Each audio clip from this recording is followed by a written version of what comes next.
What do we do here? Well, we do something that nobody else does on planet Earth, whether on the internet, YouTube, any country.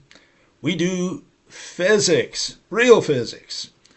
What is real physics? Well, real physics is trying to explain how this universe works. Nobody else does that.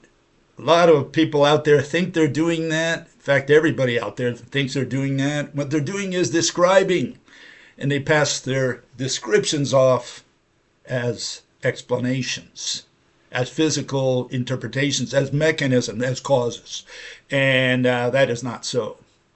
Anyways, we have a great day today. We're going to be talking a little bit about mathematical physics, what they have accomplished. I mean, here we are 100 years of quantum mechanics, 100 years of relativity. And the question is, and string theory, we had less than that, but what have they accomplished? Where do we stand today? Okay, that's what we're going to cover today. Okay, so let's start with this. Let's start with some of the accomplishments that mathematical physics boasts about. Okay, so here it is. First one, we have this. We have Big Bang. That's what it's called. And so the question is whether this has anything to do with, reality. I mean, what is this? They say that there was an explosion some 14 billion years ago, or an expansion, because they say there was already a singularity that contained space, time, and matter. And that's what you're seeing there blowing in your face. Okay, so the question that we have, the problem with this is, how did, can you tell me what happened on frame number one? In other words, they always start at frame number two. They already have the singularity there and it's expanding. Fine, no problem. How did the singularity get there that contained in it, within it, space, time, and matter? And I'll even concede, you want to put God in there? Go ahead, no problem. You want to put magic, whatever you want, no problem. Just tell me what the mechanism is. Here's God in his garage. He's building the singularity. Tell me how he did it. Just tell me the mechanism. How he turned nothing into space, time, and matter. Meaning space not being nothing, right? Obviously, they say space is something and it's expanding and whatever. Okay, so that's what they have to. Anyone who tackles that problem, that's what he's got to answer.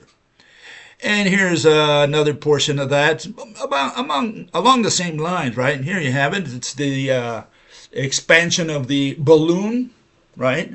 That's our universe. And what you can see there is that this is the explosions pushing space as the gray stuff there, and it's pushing all the galaxies apart, the yellow ones there, and it's also stretching all the energy, the light, the waves of light and waves of gravity, I guess. All those are being stretched.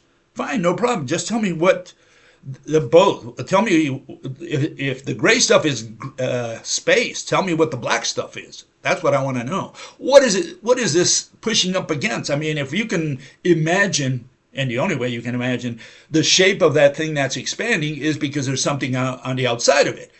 If there was nothing on the outside of it, you say, well, then it should all be gray. And again, we have a problem there because this is misconceived completely. None of this has any validity in science. And so they answer that, the standard answer is that space-time or whatever is expanding out there is not pushing up against anything. There is no outside of space-time. Space-time, the universe is everything.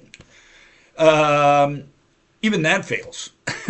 Even that one fails because they have this thing we covered the other day, the block universe, right? Here you have Brian Greene. He's going to take this universe, turn it into a loaf of bread, and you can see there's some blue stuff covering everything, including him. And we want to know what that blue stuff, the dark blue on the outside is. That's what we want to know.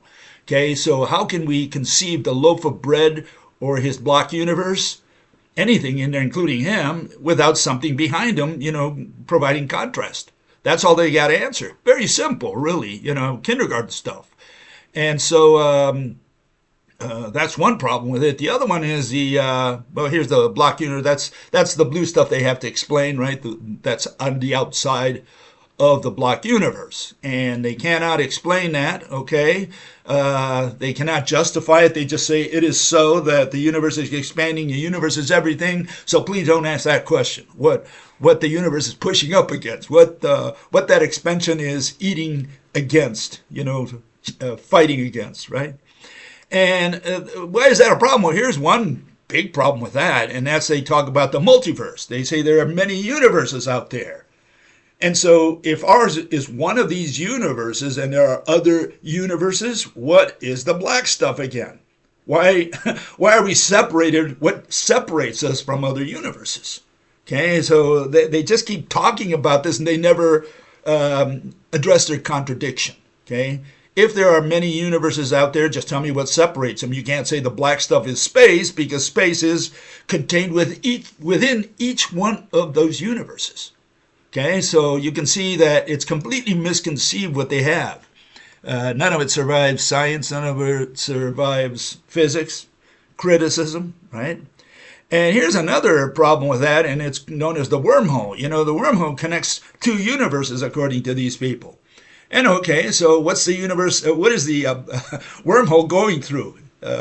What's that black stuff that surrounds not only the universes but the wormhole? The wormhole is going through something, or it appears to be, right? Because we can see the wormhole there. So the question is, what's the black stuff? And again, they'll never answer the black stuff, because the black stuff is space, and space is contained within each one of those universes. So again, their whole idea is so realistic. None of it survives. It's just unimaginable what they're talking about. They have a lot of math, no explanations. And the math is just descriptions. That's it. That's all they have. Then we have the famous black hole. That's another thing that they've been harping on for the last, at least, I would say, 70 years, if not more, right? I mean, they came out with Schwarzschild in 1915, but it really didn't take off until the 1960s, and one of those who pushed for that was Stephen Hawking, together with Roger Penrose. They made, essentially, the black hole famous, popular, right? And black hole looks something like this, according to NASA. And you say, what am I staring at? Is it a flying saucer that's coming to your eyes there now? Okay. Flying saucer, Martians get out, I guess. And what you're seeing there is an accretion disk that's going around, supposedly a singularity that's covered. It's covering its shame with an event horizon, whatever that is. Okay, and so the problem, you say, so what's the problem with it? Well, there is a problem, and the problem is that the singularity. What is the singularity? It's a mathematical concept. They say the laws of physics break down at the singularity. Whatever that means. What are you talking about? What do you mean the laws of physics break down? And what they're saying in so many words is that when they reach that point, mathematically, they get to an infinity. They get to infinities. That's all they're saying. So we have all this matter, allegedly, because a black hole is what? A star that collapsed gravitationally upon itself. Okay, so they have all this mass of a star much bigger than our sun, so it just collapses gravitationally, right, to a point, but it never gets to that point, because the point is a singularity, and the singularity is one of two things. It's either a little ball, right, to where everything has been crushed out of existence, so you don't even have a ball for that matter. And the other notion they have is that it's a little circle, little sphere, that everything falls towards it, but it never reaches the little sphere, the little circle, whatever they, ring, whatever they want to call it. Okay, so it never reaches there. So that means that between the singularity and the event horizon, you should find everything that ever fell into a black hole. And then they also have the other notion that the singularity is the wormhole that takes you to another universe. So they have all these nonsensical, surrealistic notions, theories, explanations, arguments, and of course you cannot make sense of any of them. And they say, "Isn't our universe so wonderful?" Yeah, if it's magical, yeah, I guess it is wonderful, right? And here we have, they put these black holes. They say they found one in every galaxy, in the center of every galaxy. So they have the black hole there, in the center of galaxy. And you say, what in the world? How come they can see this thing inside the galaxy? And what they're saying is, that accretion disk is not really the black hole. What you're staring at really is matter that's circling and eventually will be falling into the black hole. So whatever is visible is not the black hole. Black holes cannot be seen. Okay, so they say, oh, we took a picture of a black hole. Well, did you? You just took a picture of something there that's shiny, that reaches your eye, and you interpret it as falling into a deep hole of mass, right? And so that's your assumption, that's your theory. And they say, we have no other theory. That's why we come up with a black hole. And and then just in case, to make matters worse, they put on the outside the dark matter. And here you see all this dark matter that's on the outside. That's also invisible and heavy, ultra heavy. Each assuming they're particles, right? That's what they think they are. And the question is, this stuff is just floating there. It's all heavy. It's all invisible, both the black hole and the dark matter. And the funny part about this is what we're going to talk a little bit today, a little later on, and that is that this is what these people are investigating. This is what all the equations today, for the people who are in the cosmology, astronomy, that kind of thing, the big picture of the universe, this is what they're working on. And you're saying, are they developing equations for all this stuff? And the answer is no, because all the equations are already out there. There's nothing more that they need to do with the equations. And so you're saying, well, where are my tax dollars going? If all these mathematicians, what they do is math, and here all the equations for black hole and for dark matter and dark energy as well, are already out there. It's already been mathematized.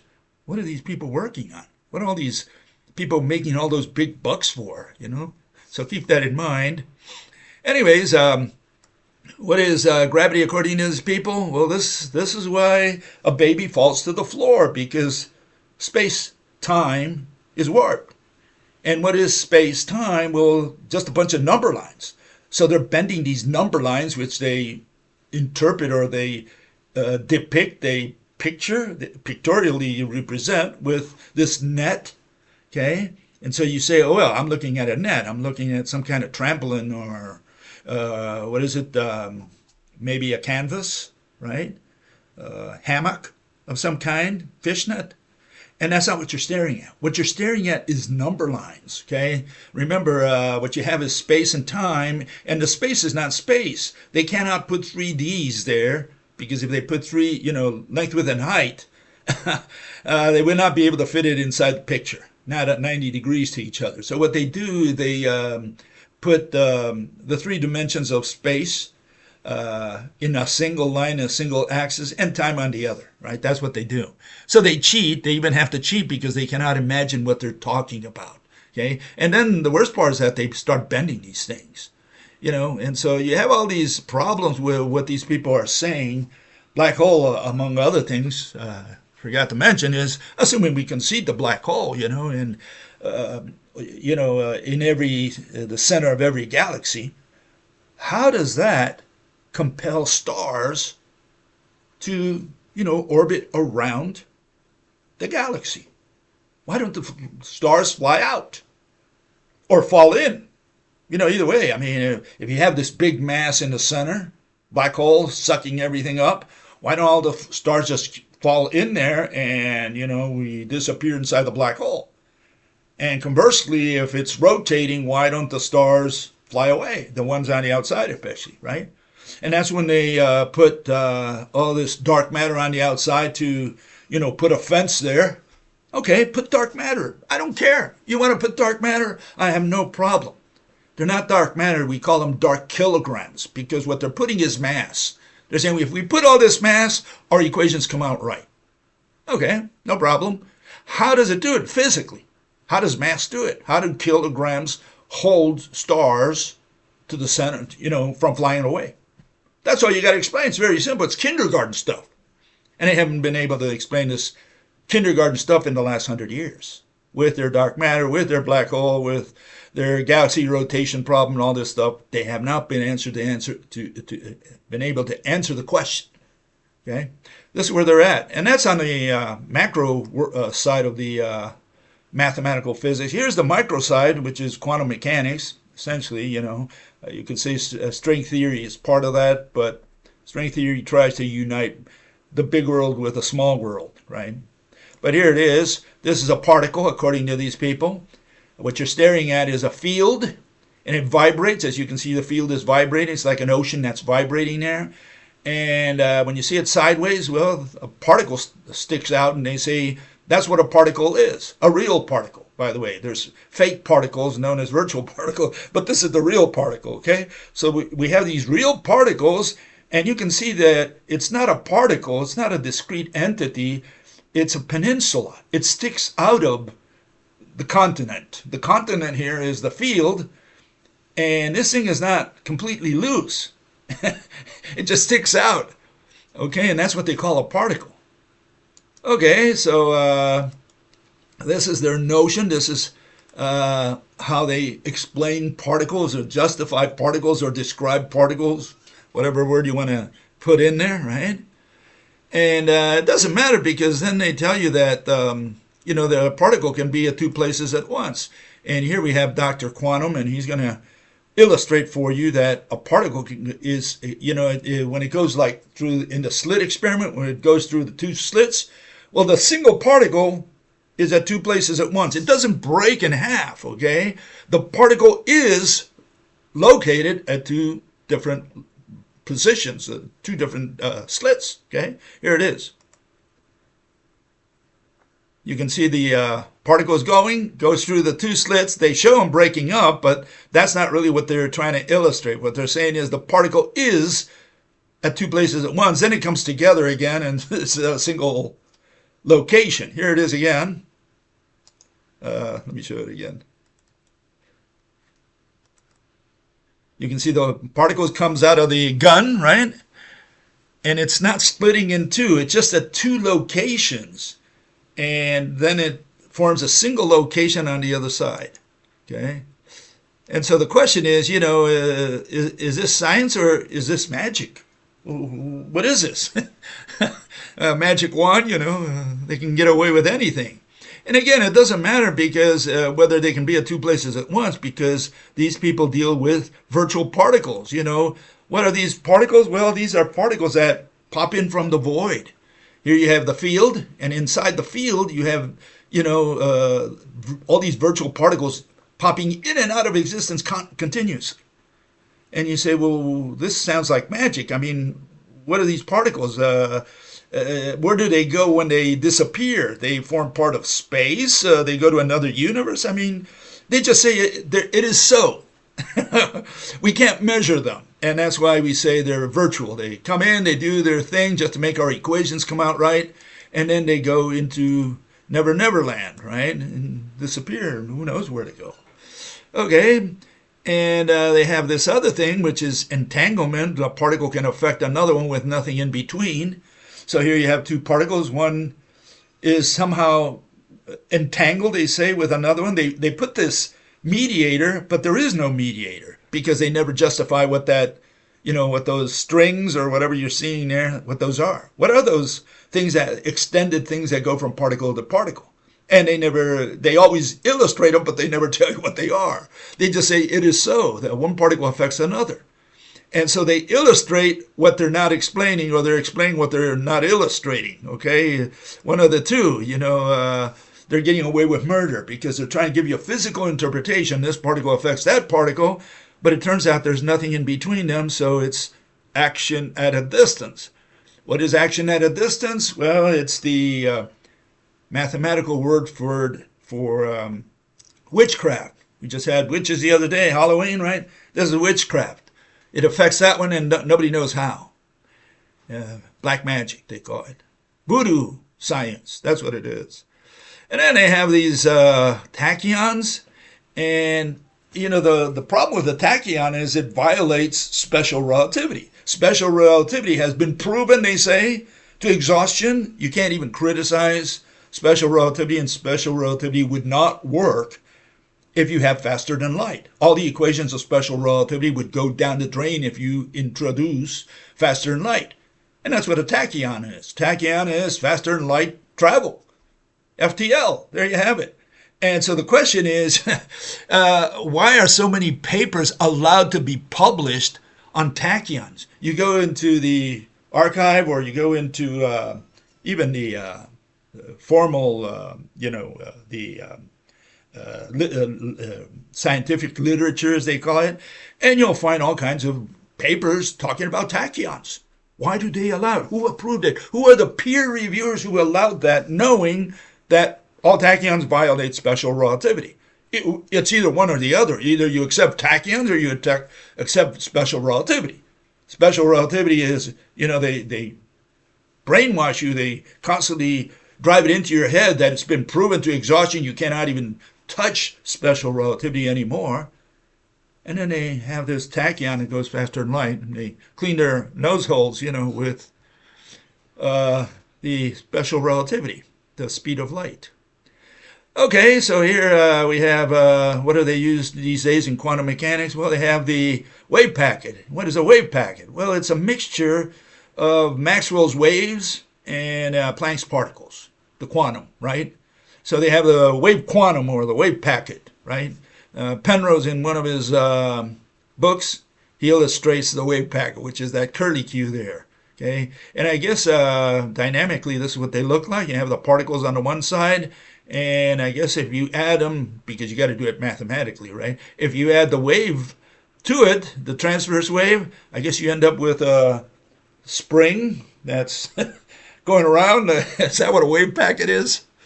So yeah, we have a problem with all this stuff, because these people are getting away with murder. They're not explaining absolutely anything, okay? And all of it is just descriptions. They interpret those mathematical descriptions. They put them out there to the public saying, we prove it, it's been verified. We had all these Nobel Prizes who blessed it, and it's all garbage. It's 150% garbage, all of it. None of it survives as an explanation of how this universe works. And so the question is, where do we stand? Here we are 3,000, 4,000, 5,000 years later, since civilization started, more or less, right? Neolithic, right? So here we are 5,000 years later, and they cannot explain something as simple as why this spoon, right, falls downwards. Or how a baby, you hold a baby, and don't do this at home, by the way, and you let go of the baby. Does the baby stay in the middle of, midair? Does the baby go upwards towards the ceiling? Does he crash against the ceiling? No, baby always falls down. And if you absolutely need to, verify, because you say it's got to be scientific, we have to verify, it's got to be repeatable. So go to your home and get your baby and drop your baby out 10 times, as many times you think you need to confirm that, the baby falls to the floor. So what do they have today? Well, they say, yeah, we confirmed that the baby falls to the floor after 10 times that we did it. You can verify it at home. We know how fast the baby falls to the floor. It's 9.8 meters per second squared. Okay, great. We have that. And we can predict, very important in mathematics, that you can predict that's going to happen again. And yeah, you take the baby and let go of the baby, and again he falls to the floor. And the baby will sue you when he grows up. That's what's going to happen. I mean, so far you haven't explained why the baby falls to the floor. So we have the description, we have the mathematical measurement, we have repeatability, we have confirmation, prediction, falsification. We have all the words, observation, everything that you want. And we still don't have science. You haven't used your brain yet. You still haven't told me what caused the baby to fall to the floor. And that's where we stand. They cannot tell you why a spoon falls to the floor. Something as simple as that. After 5,000 years, after all the math that they've done, all the experiments and so on, they cannot tell you why things fall to the floor. The cause, okay, the mechanism. So how do we end up like this? I mean, where did all this start? How is it that our world is so screwed up, with all these people, running the show? And for that, we have to go back to the days of the Greeks. And what they did was introduce math. And that was a no-no. That was where we screwed up. When they started introducing math where math was not warranted. Okay? We did not need math to explain how this universe works. But they always thought that math, some kind of equation, was going to tell them that. And so from the start, it was all math. And math started pretty much, or one other place where it started is in geometry, right? They had to measure the land because that land is your land, this land is my land, right? And so they had to divide and measure correctly. And so, that's what geometry is, a measurement of the land. That was one place. The other one was in commerce, they traded and they said, well, am I getting my money's worth, my gold's worth? So they had to weigh things and so on. So they started keeping accounting, as well, and they had to create numbers for all that. So they started getting into math, but then they started introducing math where it was not warranted, where we did not need math, okay? And so here's one of the original guys. His name was Pythagoras, or Pythagoras. You'll hear it both ways. And he came up with the famous theorem that makes him famous, right? For which he is famous, right? Okay, so he comes up with Pythagorean theorem. Here you have another one, famous guy. His name is Zeno. And he was able to come up with these infinities, right? Infinite series.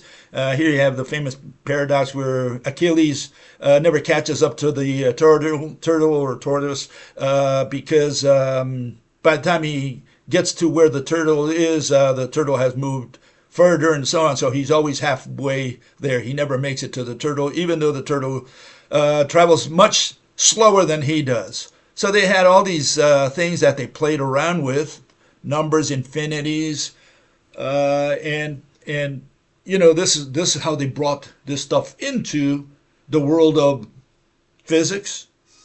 And unfortunately, because there was no need for all this, here you have another fellow. He came a century later. His name was Plato, and in his academy, he had that sign that no one ignorant of geometry enter here. Okay, so he said you need to know numbers, because by geometry he did not mean that you just know what a cube is.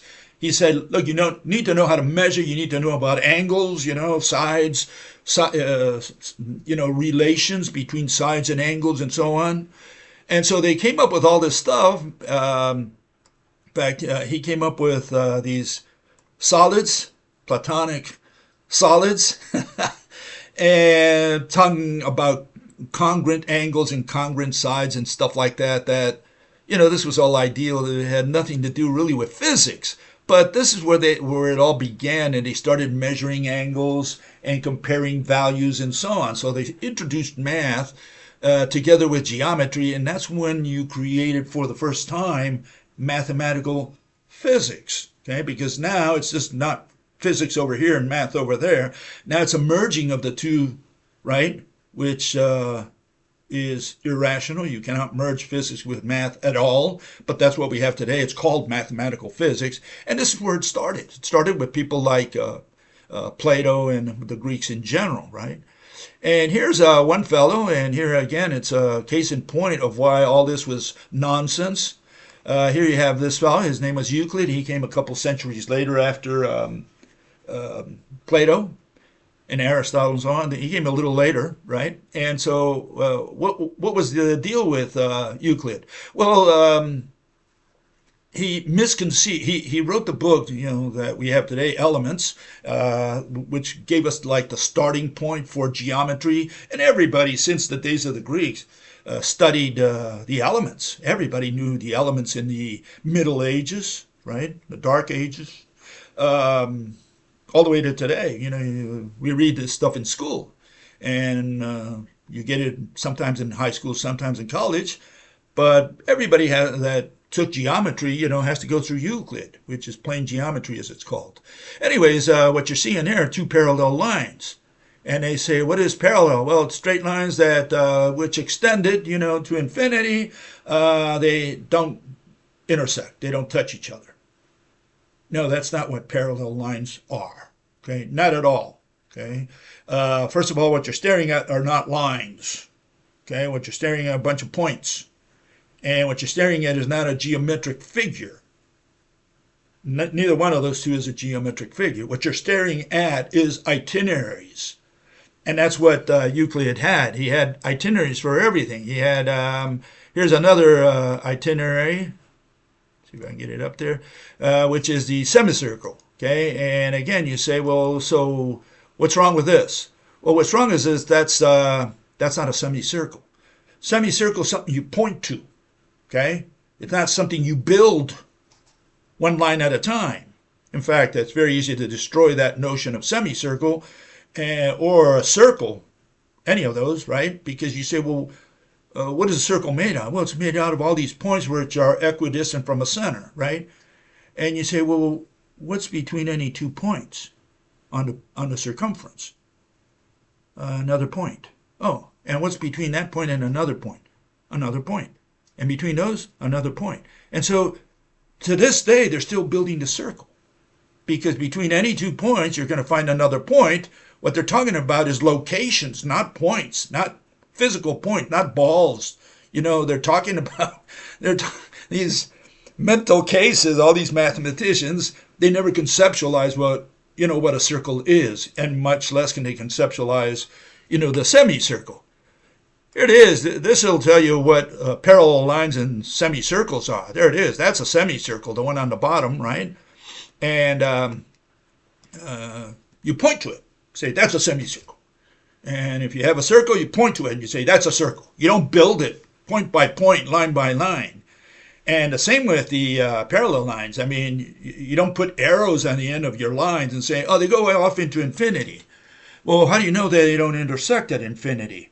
Well, come with me to infinity and we'll verify it. I'll wait for Mother Nature to take care of me when I go to infinity.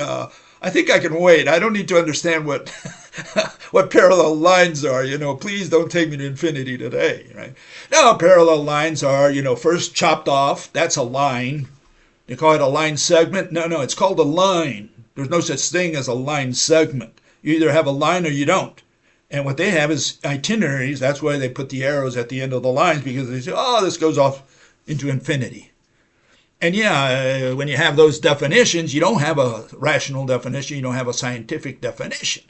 And so, yeah, this is the problem. What Euclid and all the Greeks did is build their geometry. They were not geometric figures. They were all itineraries. They were all perimeters. I'm going around and around. That's a circumference. Yeah, but you're talking about locations along a circle or along a disk or a plane or whatever it is. So, yeah, all the so-called geometric figures were misconceived from the start.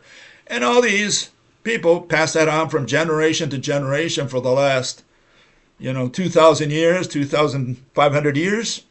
And today they keep, teaching this to the new generations. We talked about time the other day. Here's a little bit of time from good old Plato. And the good thing about this, the funny part is, he says time is opposite to eternity. And he conceived time as a spherical, geometric figure, right? He's saying time is spherical. Okay, so now you know. You always wanted to know what time looks like. It's a sphere, okay? And it's the opposite of eternity, whatever that is. Okay, and here you have Airy. He was a student of Plato. He made his own school One guy had the academy, the other guy the lyceum. And what did he say? Well, he tried to define time, and he says it's the quantity of motion. That's how Airy finally ended up defining time. Quantity of motion. And so he says you just put a number, you measure, you put a number there, and that's, when you measure motion and you have a number. Yeah, but I can also measure, for example, with a clock, and am I measuring meters? What am I measuring? So again, they have all these definitions which are unscientific, and that's what they still use today. You ask a mathematician, what is time? They cannot define it for you. In fact, look it up. Time is what a clock measures. Is that what Einstein said? That's what they have today? Okay, so what does a clock measure? I thought people are the ones who do measurement, not clocks. Clocks don't measure unless a person is behind it. And so, yeah, what can I tell you? And so the notion of science that the Greeks bequeathed to the different generations all the way up to us took a left turn, went on a tangent in the 17th century, the famous scientific revolution. That's what it's called. It's not scientific at all. It's just a mathematical revolution. They introduced mathematics. They still had irrational explanations even to today. But what they introduced for the first time was experiments. They said, look, you can't just do it the Greek way, which is just, standing behind and put some assumptions and then build your arguments or your theories from the assumptions. No, what you need to do in order to really figure out how this universe works is you need to do experiments and verify your assumptions, your theories. And so they introduced experiments. So on top of the fact that we had math, right, that was already introduced unjustifiably into physics. Now they're going to introduce experiments, which is more unjustifiable still. Because what is the purpose of an experiment? Well, the purpose of an experiment is to create evidence. What is the purpose of evidence? It's what the prosecutor and the defense attorney, for that matter, right? It's what they introduce in court to persuade, to convince, the jury, to convert the jury to their side of the case. They're recruiting. That's what evidence is used for, and that's what experiments are for. So what we have is now this dichotomy, right? We have, on the one hand, we have math, equations. On the other, we have experiments. You do some kind of test of some kind. And with those two, those are the two pillars of mathematical physics. One is just used to describe, which is the math. The other one is used to persuade.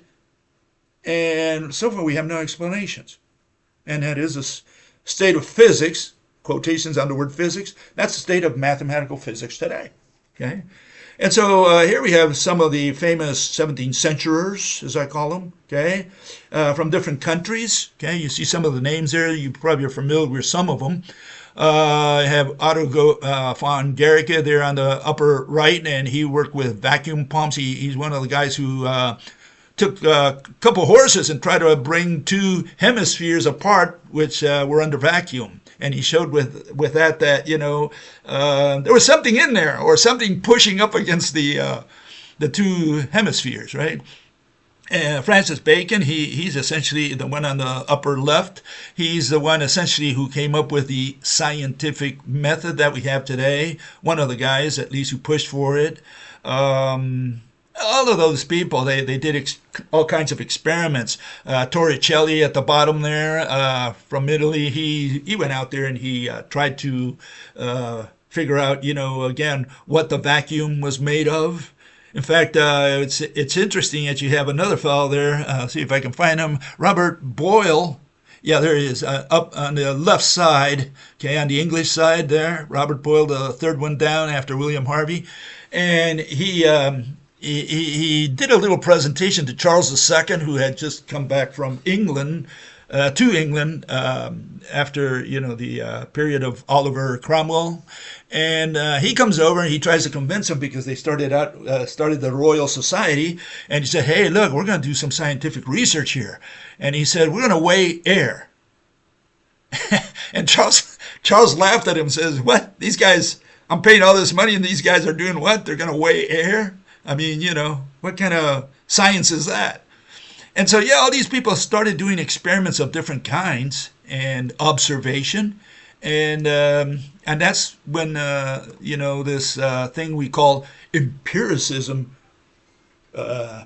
took started out. They started with everything had to be tested.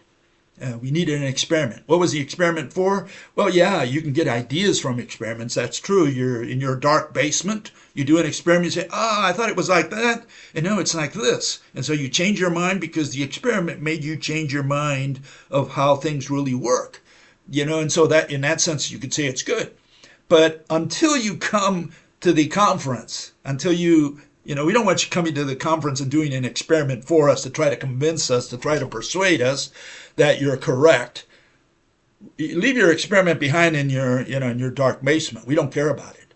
We want you to give us an explanation. Give us a physical interpretation of what you learned.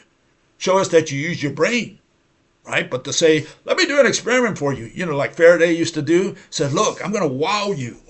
Look, here's a magnet. Here's another magnet. And this magnet attracts another magnet. Oh, blew my mind. Magnets attract magnets. Yeah, but you haven't explained anything. All you did was do an experiment to say that you have a description. You say, well, when I put a magnet close to another one, it attracts it. If it's north-south, and if it's north-north, it repels it. What is north? Oh, we have no idea.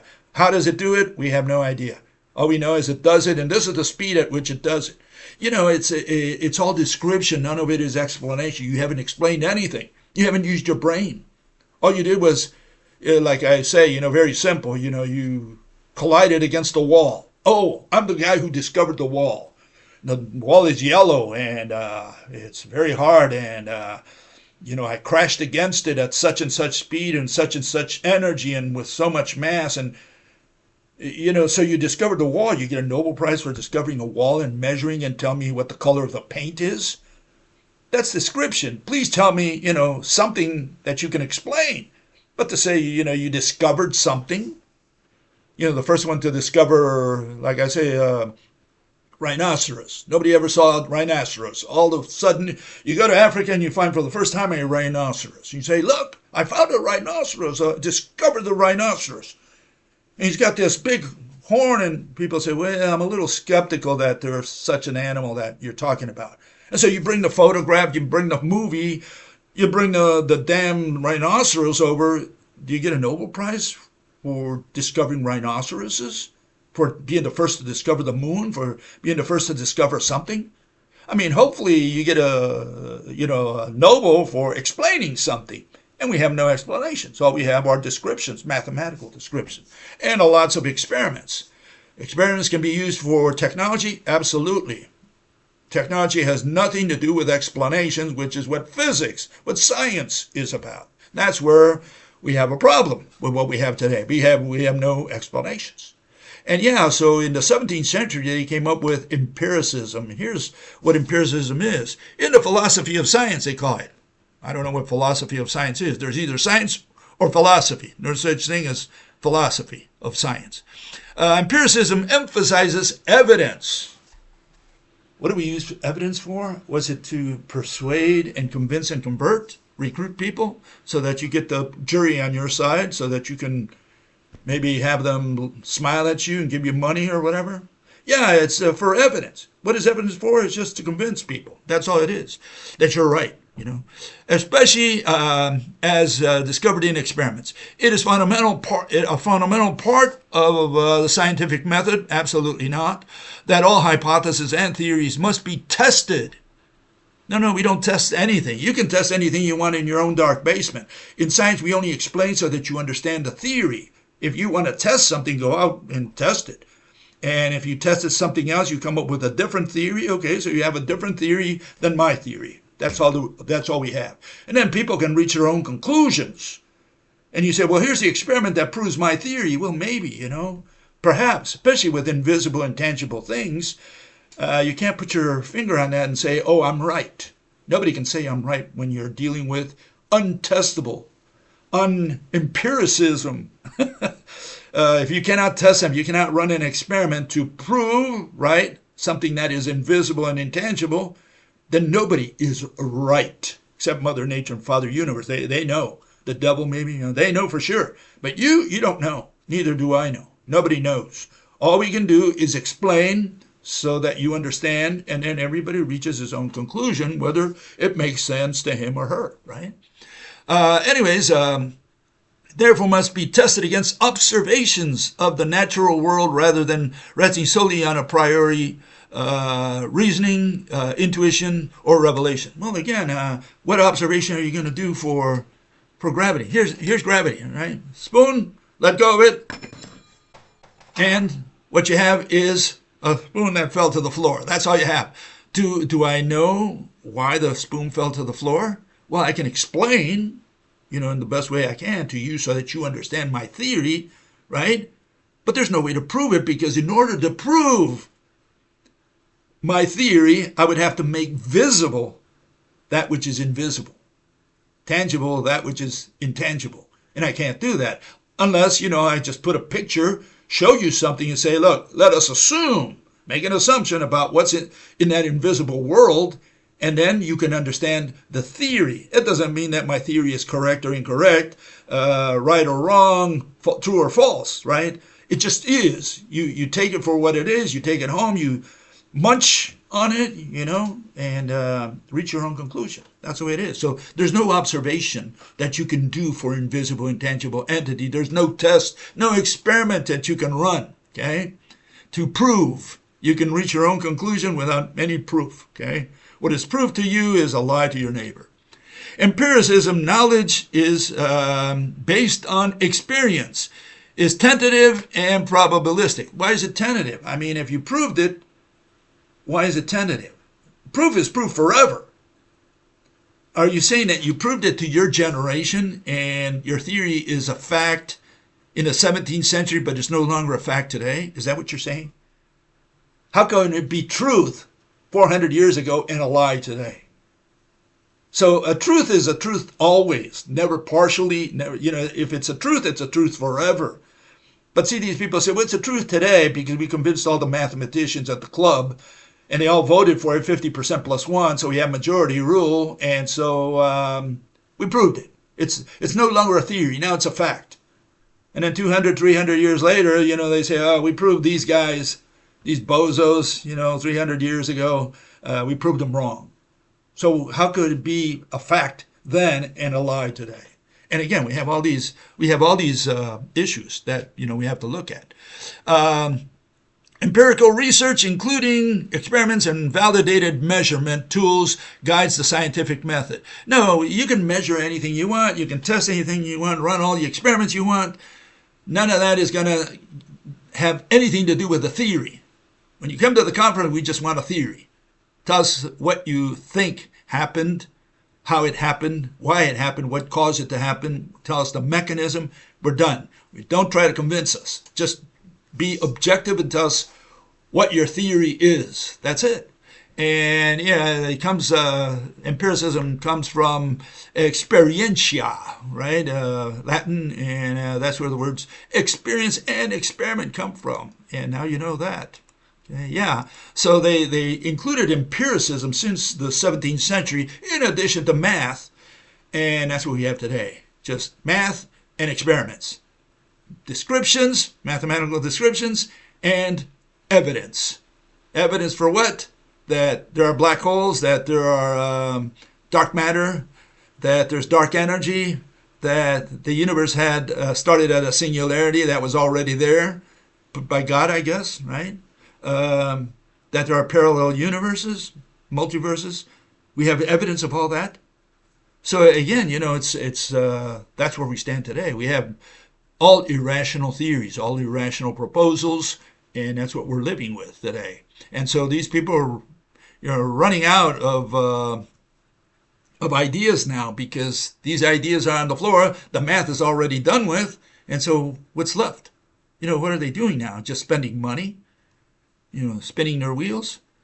And here you have the 19th century so-called physicists, these researchers. And what do? Well, they came up with the electromagnetic wave after doing all their experiments, all their math. This is what they came up with. And what are you staring at? Well, you're staring at a bunch of vectors that are moving. Very scary stuff, because those vectors, they represent numbers.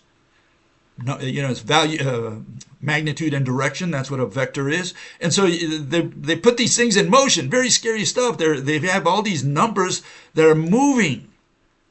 So you should be scared at what you're staring at there, because these people are moving numbers now, and that's how they explain these things. This is where the problem is. Okay. So what did we do? We went in there and we replaced that with the rope, and you can see there's a little bit of a difference between what they do and what we do here. We say, look, your so-called wave.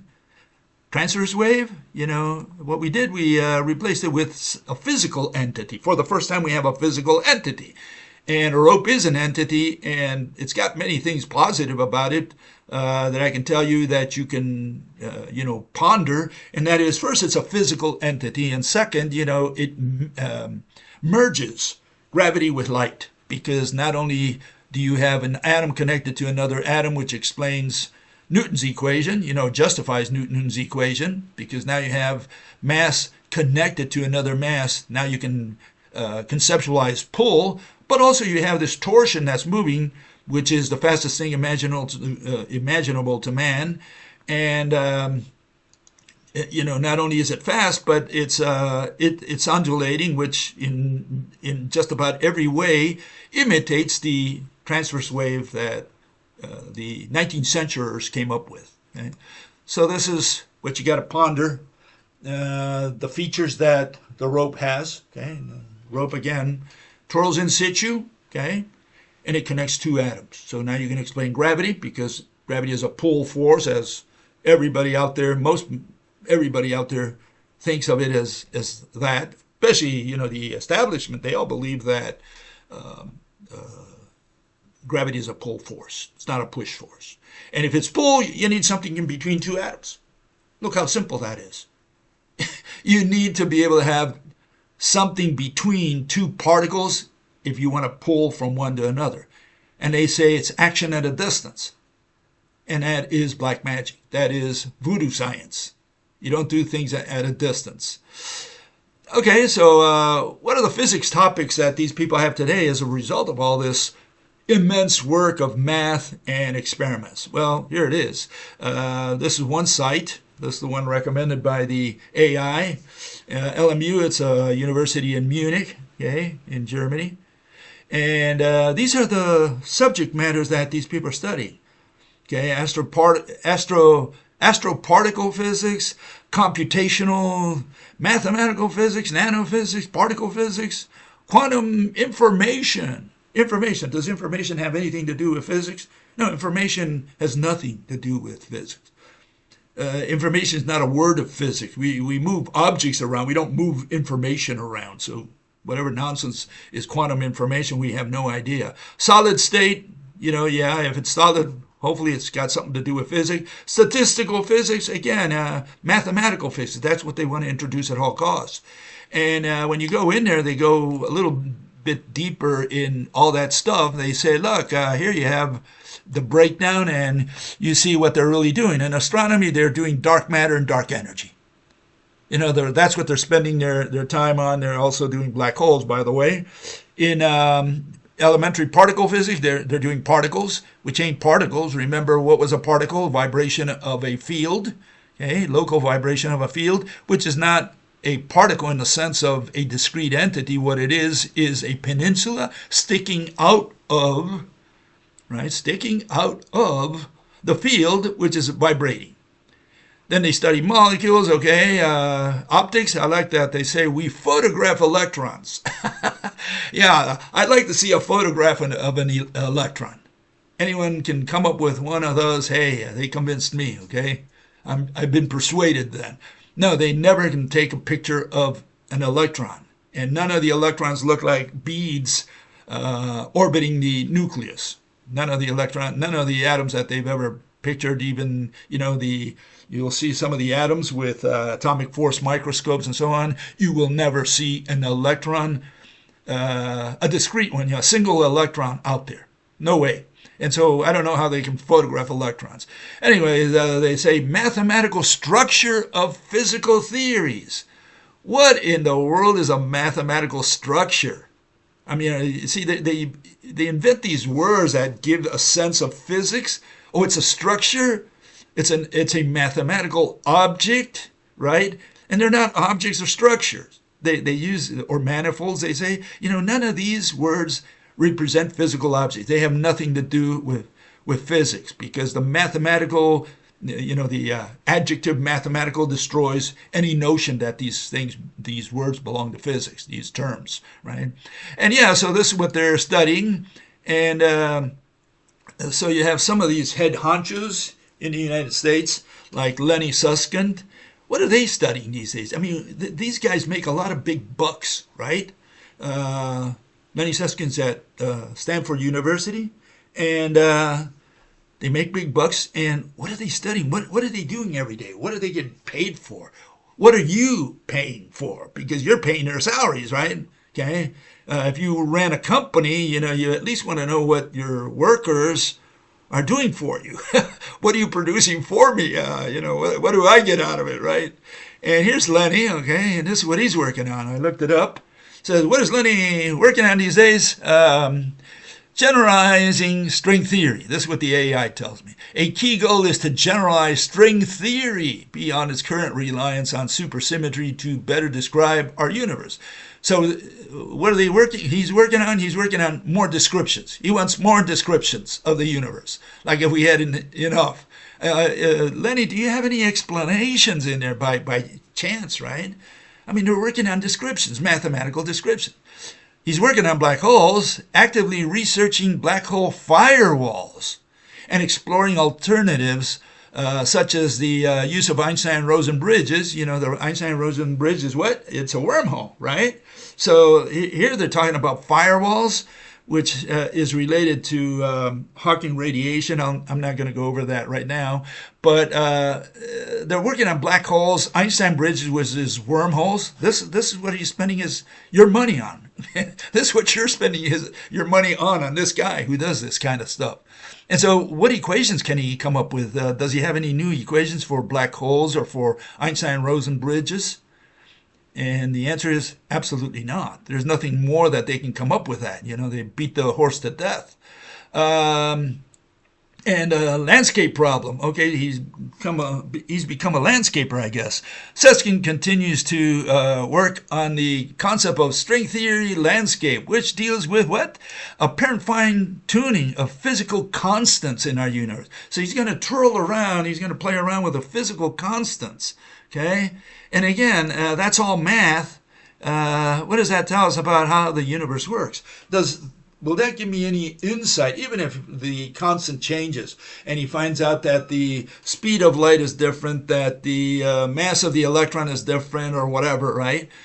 How does that explain why the Earth doesn't fly out of the solar system, for which we have no explanation today from the mathematical establishment? We don't have an explanation. And they say it's warped space-time, and that's not an explanation because space-time is what? A bunch of number lines, which they pictorially represent as a canvas, as a fishnet. They sink it and they say, oh, there it is. We explain gravity. No, that's not an explanation. That's a mathematical description, introduced, in lieu of a physical interpretation. And so, this is what they have. Here's another fellow, also a very famous guy. He's on the other side of the United States, instead of California. This guy's in New Jersey, and it's Ed Witten. And what does he come up? What is he working on? Let's see if he makes his salary, justifies the salary. Mathematical connections, what? Between string theory and quantum field theory. Okay? Remember, quantum is no longer a quantum theory. Now it's a field theory, but they like to put that adjective quantum in there so that you think that there's continuity since the days of, 1926 or so, when quantum started. No, it's just a field theory. There's no quantum about it at all. It's a field. They had to introduce the word field because they need to reconcile quantum mechanics with general relativity. And that's what string theory is all about. Then you have foundational concepts like string theory, duality, and the unification of forces. What's duality? Well, that again, it's that wave packet that I showed you a minute ago.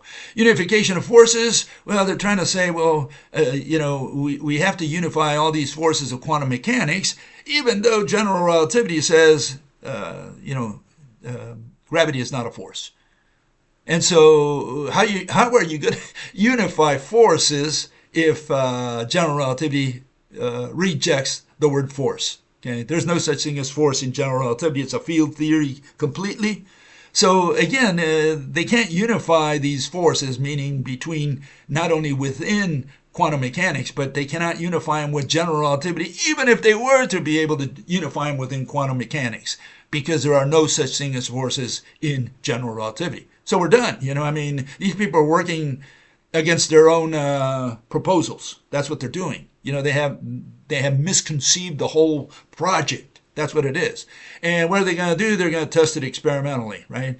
Black hole thermodynamics, focusing on what? On quantum mechanical behavior. Okay, and yeah, it's not behavior, it's explanation. Don't tell me how it behaves. Tell me why it behaves that way. What's happening in that world? For that, you need to use your brain. And these people don't use their brain. What they're doing is just measuring and putting equations, descriptions, right?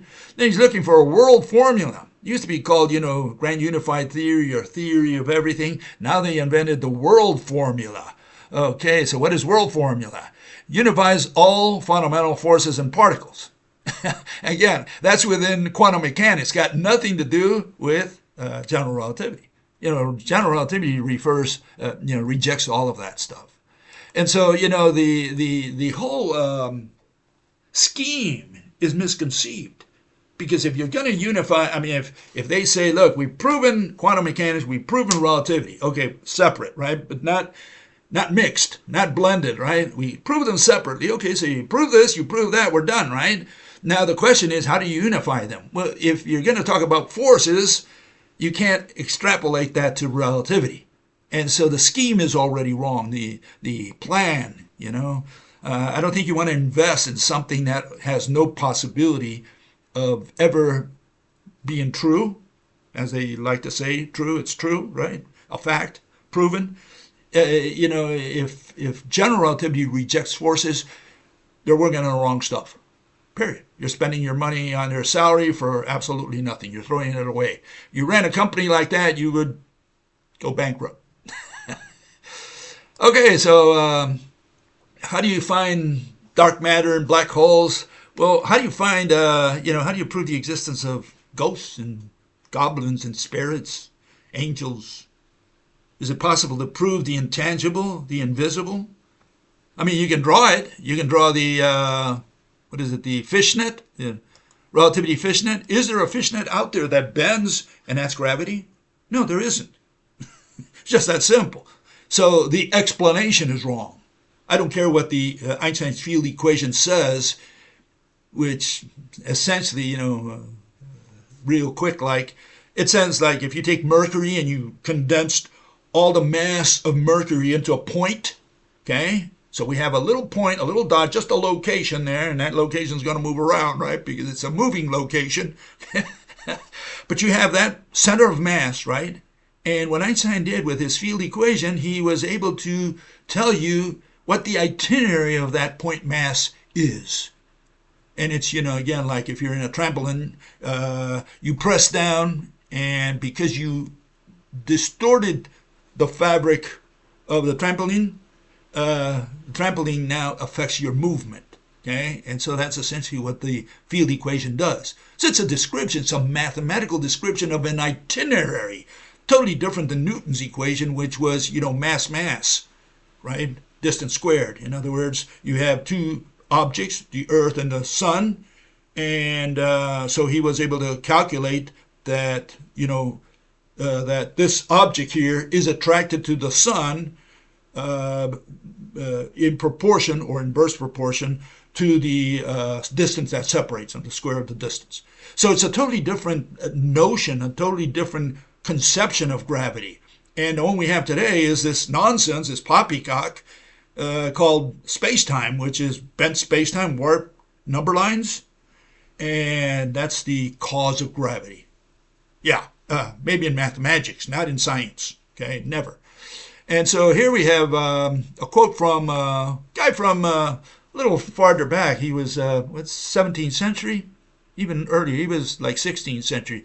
Leonardo da Vinci, and yeah, 16th, what is it? 16th century. That's what I meant to say. And what does he say? He says, if you find from your own experience that something is a fact, and it contradicts what some authority has written down, like Lenny Susskind or Ed Witten, right? Then you must abandon the authority and have your reasoning on your own findings. Okay? Little Leo said that. And I think he was right. If these people are talking nonsense and you don't understand any of it, you should not say, well, I got to believe it because they know more than I do, and they went to college and they studied 10 years at the university and they know all that math, all those equations that they always show in the background. Look how intelligent I am. I got 1 + 1 over here and 2 + 2 over there, so they're so intelligent because they know all that math, all those equations, and they cannot explain a single thing. And so if they give you a nonsensical explanation, you should follow what Leo said there. You should say, hey, I'm gonna take a different road than you. I don't agree with all the nonsense you just talked about over there, right? Okay, so yeah, this is where all that stuff belongs, in the ash heap of history, okay? Ash heap of physics history, right? None of this survived. General relativity, string theory, quantum mechanics, it's all garbage. It's all trash. None of it has any validity in science, in physics, okay? And, here you have these equations that these people are working on. You have people like, they're talking, like Susskind and,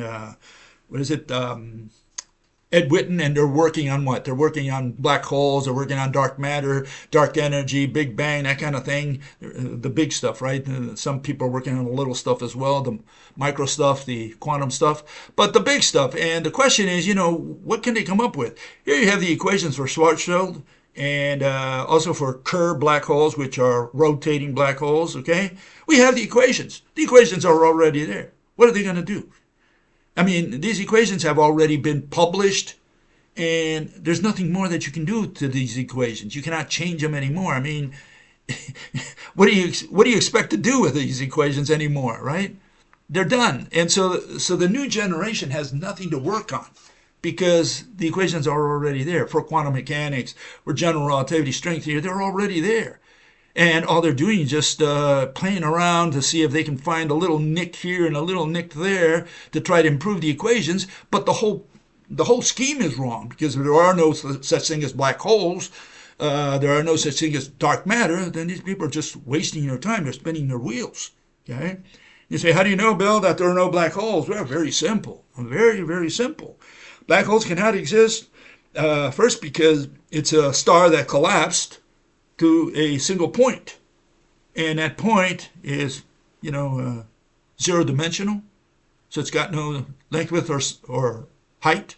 It's got no size, no volume, And so it's infinite density. All black holes have the same mass. They're all infinite. Because if you have zero volume, the density's got to be infinite, But even if we concede, the little black hole with a little point there, weighs a lot of kilograms there. Okay, how do the kilograms move a star far away? That's what I want to know. Give me the explanation of how the black hole, singularity, with its, covering of event horizon, how does it move a star that is, a billion light years away? How does it move it around itself? Or a million, or 1,000, even 1,000 meters. If the star is 1,000 meters from the black hole, how does the black hole physically move it around? And what they're going to tell you is that the black hole weighs down the canvas, the number lines, bends the number lines, warps the number lines, and the other guy, has no option. The star has no option that go around the rim of that cone or whatever, right? That's the explanation. And same for dark matter. Here's the dark matter equation, okay, essentially, right? You have velocity of a star, and you have the gravitational constant G, big mass, right? And the little r at the top, right? Little r, which is that one over there. So what happens when the r is bigger, when the radius, when the star is farther away, like you see at the bottom, the r is bigger now, okay? Well, if the r is bigger, the distance between the center of the galaxy and the star is now greater. How is it possible that that distant star now moves faster or at the same speed as the ones in the center? It should move a lot slower. Like, Pluto moves, what is it? I can't remember, 348 years, I think it is, for one revolution around the sun. And, Mercury does it in 88 days, Earth days, right? And so the question is, you have this enormous difference. And here it's like, Pluto went around faster around the sun than Mercury. And so how do you explain that? Well, they had to put a lot of mass, a lot of kilograms to justify that, and they had to sprinkle it out on the edge of the galaxy. And you say, well, they had no other explanation. Yeah, because the explanation is wrong. This has nothing to do with mass. It has nothing to do with gravity, the galactic rotation or galaxy rotation problem. It's got nothing to do with mass or with gravity. It's not a gravitational phenomenon, okay? And I've explained that in the past, okay? So you can look it up, and we're not going to go over that right now, but it's not a mass issue. It has nothing to do with gravity. So these people are focused in the wrong direction and just putting kilograms, inexistent kilograms in there just to get the equation to come out right. And even if we concede that, it still doesn't explain how, all that mass, first of all, how a star doesn't fly out of the galaxy, and second, how, they don't attract other galaxies towards them. If they weigh down the canvas, the space-time number lines, right? Well, then everything should be falling towards the galaxy. They should be coming together. And again, you have this dark energy pushing everything apart, right? Okay, so what's the story today? The story today is that we have this field. Okay, this is their version of the universe. Everything is just particles. Particles on top of particles on top of particles. Some of them are virtual particles that pop in from the void, then disappear immediately so that they can't measure it. It just comes into existence to make the equations come out right. So this is their world. What is the world we have propose in exchange? Here it is. That's all there is out there. There's a single closed loop thread, okay? And that's the one that's going to build all the ropes that interconnect every atom, which is also made of the same thread. So there's a single thread in the entire universe. A little different, their version of the universe than the one we have. And here you have a comparison between them, okay? The field versus the single thread, okay? So I think you can at least know that there's a difference, what they propose, what we propose here. Do you believe in my version? Do you believe in their version? Well, we don't care which one you believe in. You have to make sense of that. You have to try to make sense of the single thread. You have to make sense of the field. You have to explain light. You have to explain gravity. How are you going to explain gravity with particles there? And of course, that's when they replace the field with another field made of number lines, right? And they start warping the number lines, and that's how they explain it. And of course, that's an irrational explanation. So yeah, we have at least a consistent, comprehensive theory that takes the thread, the universal thread, that weaves every atom in the universe, every rope that is connected to every other atom between any two atoms. And so we have a consistent theory. We can explain gravity now because the two atoms are physically attached to each other. And we can explain light because light is the torsion that goes along the mediator. And so we have a comprehensive theory. They don't have one. They cannot reconcile after so many 100 years at least. They cannot reconcile quantum mechanics with relativity, and they never will, because one is a particle theory, discrete particle theory, or that at least it began as such, and the other one's a field theory, meaning something that's interconnected throughout the universe. And that interconnection is what? Is it a physical entity? No, they're number lines. So that's the story of mathematical physics today. And you are paying for it.